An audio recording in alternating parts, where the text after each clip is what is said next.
কি বলেন তো? এই যে আপনাদেরকে বুঝাইলাম, এই বোঝানোর হচ্ছে আমার অন্যায়, এটাই তাদের কাছে অন্যায় মনে হয়েছে।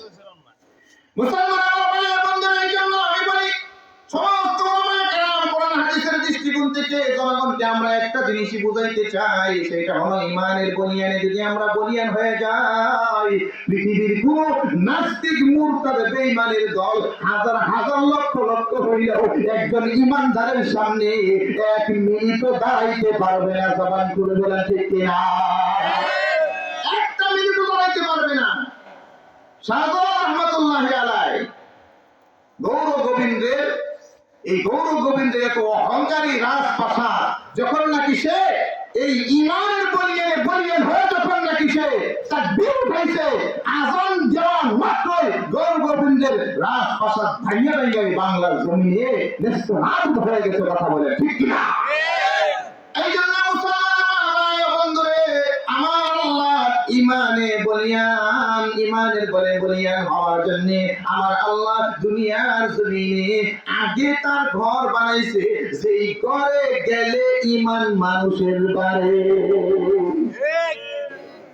সেই ঘরটা আমাকে আপনাকে পাঠানোর 1-2 বছর আগে নয়, 2000 বছর আগে আল্লাহ দুনিয়ার জমিনে তার ঘর বানাইছে। সেই ঘরের দিকে ফিরে মুসলমান যদি হাত তুলে দোয়া করে তার ঈমানের পাওয়ার বাইরে যায়। যেই ঘরকে সামনে রেখে মুসলমান যখন আল্লাহর কুরকুটিবাই সাজদা করে তখন তার ঈমানি পাওয়ার বাইরে যায়। ওই ঘরের অংশ মসজিদগুলোর মধ্যে যখন মুসলমান যায় তখন তার ঈমানের পাওয়ার বেড়ে যায়। কথা বলেন ঠিক কিনা?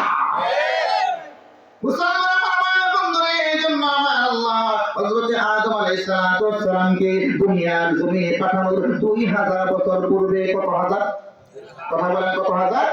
2000 বছর পূর্বে আমার আল্লাহ এই দুনিয়ার জমিনে ওই কাবা শরীফ, ওই আরবে মক্কাতে যে কাবা শরীফ আছে, ওই কাবা শরীফটাকে আমার আল্লাহ বানাইলেন। কার মাধ্যমে বানাইছে রে ভাই?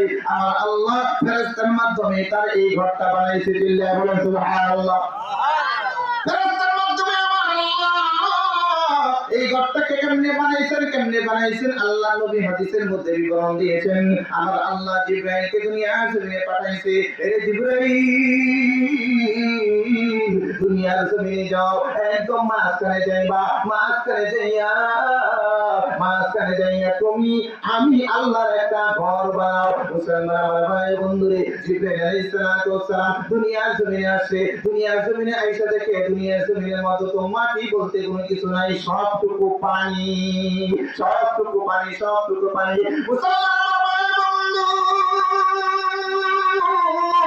আমার আল্লাহ কাছে জিবরাইল বলে, আল্লাহ গো, দুনিয়ার জমিনে কোন জায়গায় ঘর বানাবো? যেখানে মিডিল মাঝখানে ওই জায়গার মধ্যে ঘর বানাইতে যদি যায় তাহলে তো একটু নিচে মাটির প্রয়োজন আছে। এখন তো কোনো কিছু দেখি না, শক্ত জায়গা নাই, কেমনে আমরা বানাবো? মুসলমান আমার ভাই বন্ধু রে, আমার আল্লাহ বললেন জিবরাইল রে, সমস্যা নাই, মাটির ব্যবস্থা আমি আল্লাহ করে দিতেছি। বলেন না আল্লাহু আকবার। কষ্ট হইতেছে না? এখন মাটির ব্যবস্থা কেমনে করবে? আল্লাহ তার কুদরতি হাতটা এই কাবা শরীফের মাঝখানে পানির মধ্যে লাগা দিলেন। লাগা দেওয়ার পরে ফেরা হয়ে গেছে। সুবহানাল্লাহ বলেন। কি হয়েছে? এখন দেখবেন পানি যদি, যেখানে আপনি নিজের হাতেও যদি মাটিতে পানি ঢালেন, পানি ঢালার সাথে সাথেই দেখবেন ফেনা হয় কি হয় না? ফেনা হয়ে যায়। ফেনা হয়েছে। ফেনা হওয়ার পরে আমার আল্লাহ বললেন, ফেনাকে বললেন কুনতুরাবান, মাটি হয়ে যাও। সাথে সাথেই ফেনা মাটি হয়ে গেছে। বলেন সুবহানাল্লাহ।